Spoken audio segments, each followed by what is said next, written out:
Welcome back to the Pig Trail. It is time for our Hog Hoops report with our Hog Hoops insider, Kevin McPherson. He joins me right now over the phone. And Kevin, you watched this game against Oral Roberts. It really seemed like Arkansas got off to a slow start today. And honestly, maybe it was that week off that kind of hurt them.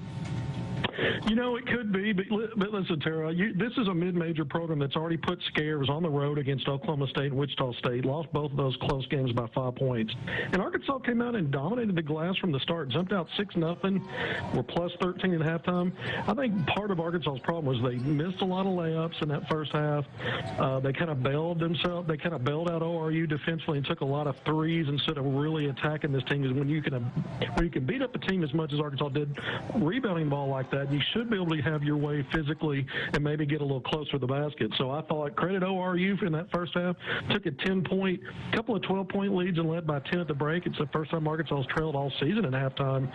But also, you know, it kind of was playing into that script of this being a feisty team that can go on the road and really put a scare. And for a while, it looked like Arkansas may not have the combinations and answers. When you look at that, you know, at the dominance and the personnel matchups, both teams like to play 5 out, but ORU had the best of those one-on-one matchups, playing through their best players, more of a decoy and spreading Arkansas out. And then on the other end, like I said, Arkansas kind of hoisted up some shots maybe before they should have looked at attacking the basket. Well, the Razorbacks were able to pull out the win. You know, they cleaned things up a little bit in that second half. What did you see from them that they improved on? Well, they were able to dictate pace. I think Arkansas realized, because they were having such a rebounding advantage, to attack, get a rebound and push. Arkansas also kicked the ball around in the first half. That was a problem. In the second half, they cleaned that up. But I think the big thing, really, when I look at this game, Arkansas finally went with a quicker lineup. Connor Vanover, who's been starting for Arkansas, didn't start the second half. J.D. Notae did. I think it helped Arkansas dictate pace. I think they started taking better shots. And look, they missed a lot of layups in that first half. They cleaned that up too. Now they did miss a few in the second half, but they've had some putbacks, put together some strong runs, and really owned the last 12 minutes of that game. You know, Justin Smith, a monster double-double, 22 points, 17 rebounds, excuse me. Then Desi Sills, the junior guard, had his own double-double, 16 points and 10 rebounds. Then Arkansas's leading scorer, Moses Moody, had a big second half. I talked about some of those putbacks. He got around the basket. He had 7 rebounds to go with 18 points. And look, those three, they out-rebounded Oral Roberts as a team in this game by 2, and Arkansas was, you know, 58-32 on the glass advantage. In the end, the rebounding really sort of matched Arkansas's toughness in that second half as they outscored Oral Roberts by 21 points to really win going away by 11. Well, moving forward, Arkansas is now set to face up against Abilene Christian next. What do you know about that matchup and maybe what Arkansas needs to work on between now and then?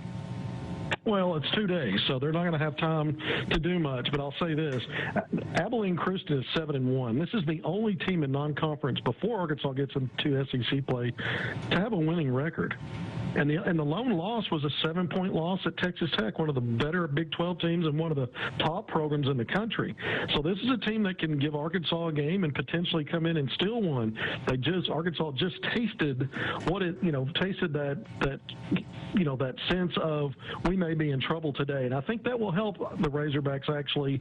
Not saying they didn't take ORU seriously, but sometimes you got to get a hit a few times before you figure out how to fight. And I think finally Arkansas faced a challenge like that today, and I think that'll help against Abilene Christian. Look, Arkansas is going to end up first 8 games to close out non-conference before league play, all played at home, all against mid-majors, but I think the combination of Oral Roberts and Abilene Christian is at least a potential ramp-up as you get ready for Auburn. At Auburn, the first true road test of the season, the only game away from Bud Walton Arena so far this season, on December 30th. So Arkansas's got to take care of business. If they get to 8-0, it'll match last season's start to the season before Arkansas went on the road and lost at Western Kentucky. All right, Kevin McPherson, thanks so much for your time and your insight. Always great talking Hog Hoops with you, but that's going to do it for right now. We'll be back with more on the Pig Trail after the break.